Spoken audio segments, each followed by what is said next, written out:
Welcome to today's tale of office intrigue, where gourmet lunches disappear, leaving a trail of frustration and empty stomachs. Grab your snacks, because this story of a notorious lunch thief and the elaborate sting to catch him will have you hungry for justice and clever workplace detective work.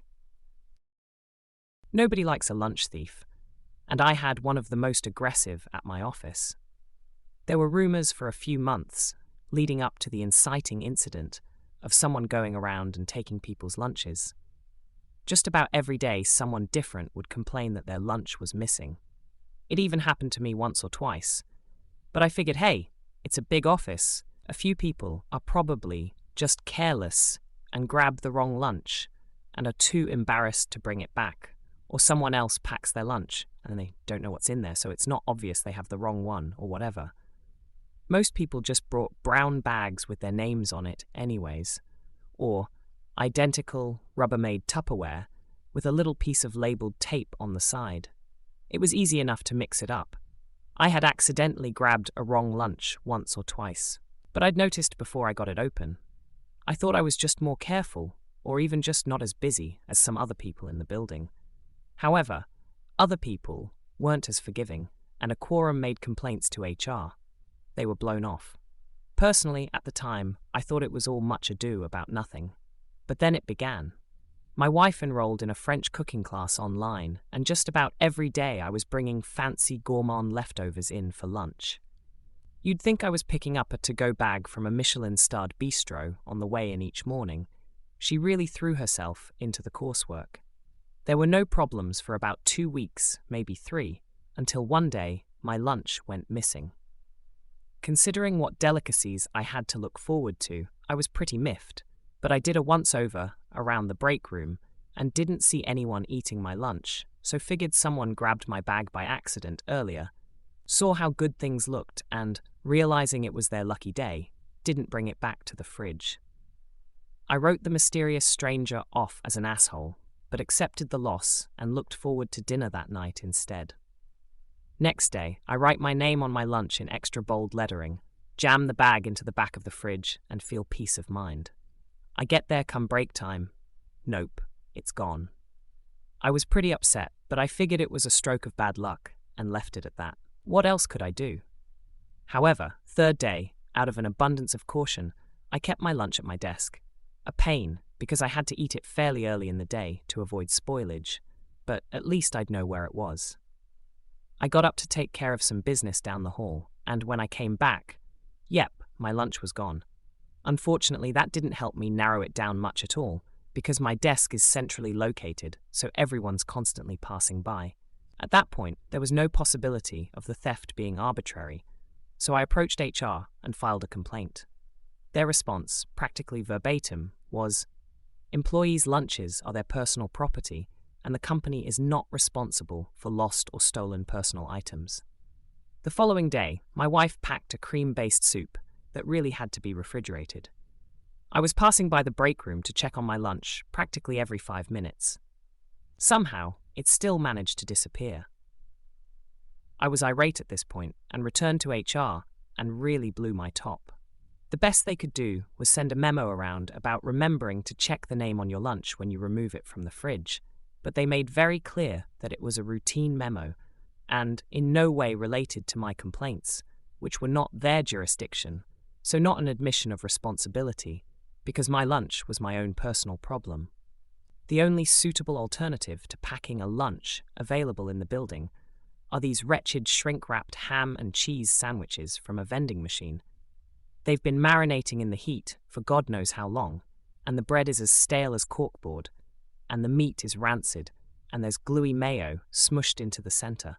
It's a relic of the old office tenants' toilets, I'm pretty sure. I vented daily to my wife, but her only idea was to start bringing a regular sandwich and apple again to dissuade the thief and get him to move on to other lunches. So, determined to prevent this low-life scum from downgrading the quality of my lunch, I hatched an elaborate plan. Then the pandemic hit, and I forgot all about this whole saga. I worked remotely for months and months. Then we returned, and after all that had happened globally, this was the last thing on my mind. But I got to the break room the first day back, frustrated from having to wear a button-up and tie after months of working in pajamas, sore from my desk chair, and exhausted from small talk, only to find my lunch was gone. This was a particularly sore point because my wife and I divorced between my last lunch and work, and the present one. So I did not appreciate being reminded of any past threads involving her. I pretty much flew into a blind rage at that point. Especially seeing that stupid worthless memo about checking the lunch bag names posted in the break room, feeling so helpless and so hungry and so alone as it was me and my lunch against the world. I stormed out and was determined to return the next day with a plan. So I came in the following day with an empty lunch bag. And I checked closely to be sure no one was watching. And I switched the contents of the HR person's lunch bag into my bag. So now their lunch appeared to be my lunch. They'd packed a regular brown bag, so I just discarded that. And I left. And I waited. I knew this was a pretty big gamble because it was contingent on the theory that the thief was avoiding me while having lunch, but not wary of anyone else. So would eat out in the open if there were no risk of bumping into me. So I made a big show of going around the office announcing that I was headed out for a meeting and I wouldn't be back until at least 3 p.m. I even went to the trouble of moving my car out of the lot to a space 2 streets over, where I then sat in my car and worked remotely for several hours before sneaking into the building up the back stairway. I then sat in the stairwell just outside the break room, where you can hear chatter can't be seen, and after about 20 to 30 minutes of waiting, I heard it, the sweetest sound I'll ever hear in the office. "What the heck, Kyle? That's my lunch." Lunch thief.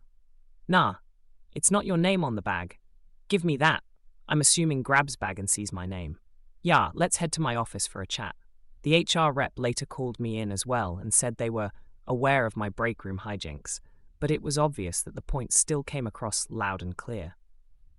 They warned me that it was a violation of policy to move another employee's lunch. It took every ounce of self-control for me to keep from retorting. I thought our lunches were our personal property, and the company was not responsible for them being lost or stolen. They informed me they'd located the thief, and things would be handled accordingly. But better than whatever write-up they might be able to issue Kyle, his reveal as the lunch thief occurred in front of the whole break room. So word quickly spread as to who had been stealing everyone's lunches earlier last year, and he is now the office pariah. He was in line for a promotion. The promotion is indefinitely off the table. And I also earned brownie points for exposing him, though more than I'm satisfied with are being attributed to HR.